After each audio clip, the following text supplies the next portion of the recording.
স্বাগতম পে টক্স বিডিতে। এখানে সরকারি চাকরিজীবী, এমপিও এবং নন এমপিও শিক্ষা প্রতিষ্ঠানের শিক্ষক কর্মচারী থেকে শুরু করে আউটসোর্সিং কর্মচারীদের নিয়ে আপডেট তথ্য দেওয়া হয়। সর্বশেষ আপডেট তথ্য পেতে এখনই লাইক দিন, কমেন্ট করুন ও সাবস্ক্রাইব করতে ভুলবেন না। ধন্যবাদ।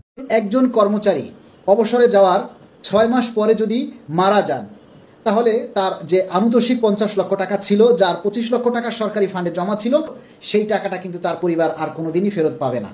তাহলে সরকার পরিবারকে ঠকালো।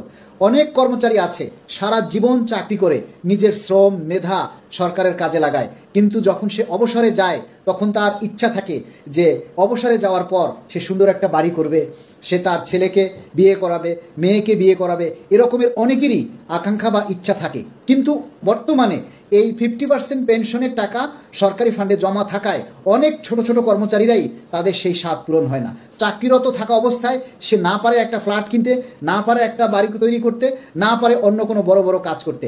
অবসরে যাওয়ার পর সে যদি কঠিন রোগে আক্রান্ত হয়ে যায়, তাহলে সেই চিকিৎসা করতে করতেই তার অবস্থা কাহিল হয়ে যায়। তাহলে এখানে তার পেনশন গ্র্যাচুইটির অর্ধেক টাকাই যদি সরকারের ফান্ডে জমা থাকে, তাহলে সারা জীবনে সে কী পেল?